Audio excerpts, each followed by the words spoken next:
रामपुर नामक गांव में एक लकड़हारा रहता था।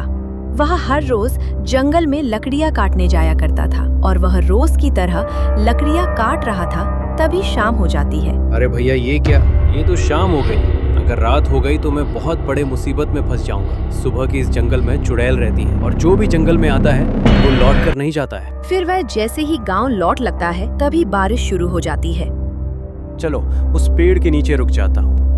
इतना कहकर रामू पेड़ के नीचे चला जाता है। जैसे ही वो पेड़ के नीचे खड़ा होता है उसे अजीब अजीब आवाज आने लगती है, किसी की रोने की, किसी की चिल्लाने की। वो बहुत बुरी तरह डर जाता है। तभी बारिश रुक जाती है और वह गांव की तरफ लौटने लगता है। महसूस होता है कि कोई उसका पीछा कर रहा है। वह पीछे मुड़कर देखा है पर वहाँ तो कोई नहीं होता। फिर वह आगे बढ़ जाता है। तभी उसे फिर से लगता है कि कोई उसका पीछा कर रहा है और वह बार बार पीछे देखने लगता है पर वहाँ कोई नहीं रहता।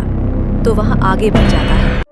तभी उसे अपने दादाजी की बात याद आती है। अरे बाप रे, दादाजी तो कहा कर रहे थे कि अगर कोई चुड़ैल तुझे पीछे से आवाज दे तो पीछे मुड़कर मत देखना। फिर वह जैसे ही आगे बढ़ता है पीछे से कोई उसे आवाज देने लगती है, रामू रामू, अरे ओ रामू, जाने मन पीछे देख ले, देख तो तेरे लिए कौन आई है, मेरे बात तो सुनो। वह मन में सोचने लगता है कि अरे मैं कहाँ फंस गया और वह तेजी से भागने लगता है। कितना भी भाग ले तू, पर तू लौट नहीं पाएगा। इस जंगल में जो आया है वह लौट कर नहीं गया है। अरे सीमा, जाने मन दरवाजा खोल दे। अरे जल्दी खोल रहे, मेरे पीछे चुड़ैल पड़ी है रे। अरे जल्दी खोल, नाशपाती। अरे तुझे मायके जाने दूंगा मेरी माँ, खोल दे। तभी सीमा दरवाजा खुलता है और रामू अंदर आ जाता है। बाल बाल बच्चे रे, आज तो मैं मर गया था पता है। सीमा, आज मेरे पीछे एक चुड़ैल पड़ गई थी, वो तो मैं भाग गया भगवान की कृपा से। और सीमा तू सुन, कोई भी रात में दरवाजा खटखटाया तो दरवाजा मत खोलना। ठीक है जी, मैं इसका ध्यान रखूंगी। चलो अब आप खाना खा लो, काफी थक गए होंगे। अगले दिन पूरे गांव को यह बात पता चल जाती है। सभी में डर का माहौल होता है और जो भी जंगल में जाता है उसे वह चुड़ैल डरा कर भगा देती है। रामू और उसके पत्नी सीमा दोनों तांत्रिक के पास पहुंचते हैं और हाथ जोड़कर विनती करने लगते हैं। है बाबा, हमें बचा लीजिए।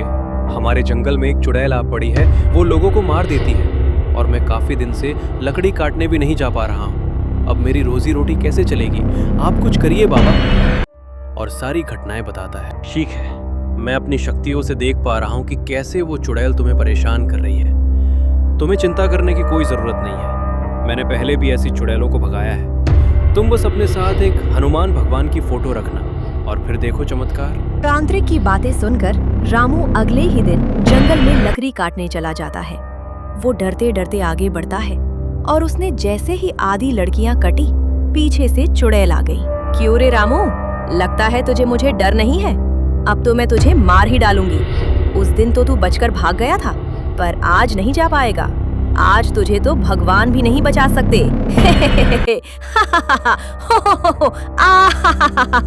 हे भगवान बचा ले रे, हे बजरंग बली बचा लो। और वह जमीन पर गिर पड़ता है और हनुमान जी प्रकट हो जाते हैं उसकी सहायता करने के लिए। क्यों अरे चुड़ैल, तुम्हें भक्तों को क्यों परेशान कर रही है? लगता है तुझे अपनी जिंदगी से प्यार नहीं है। आज मैं तुझे मौत के घाट उतार दूंगा। इतना सुनते ही चुड़ैल हनुमान जी के सामने हाथ जोड़ने लगती है। हे महाबली, मुझे छोड़ दो, मैं तो नादान चुड़ैल हूँ। अब मैं इन गांव वालों को कभी परेशान नहीं करूंगी और इस जंगल में भी कभी लौटकर नहीं आऊंगी। इतना कहकर चुड़ैल गायब हो जाती है और रामू को होश आता है और वह हनुमान जी के सामने हाथ जोड़कर खड़ा हो जाता है। हनुमान जी की जय हो, हनुमान जी की जय हो। भगवान, मुझे तो विश्वास ही नहीं हो रहा, आप बचाने आए हैं। पता नहीं आज आप नहीं होते तो मेरा क्या होता।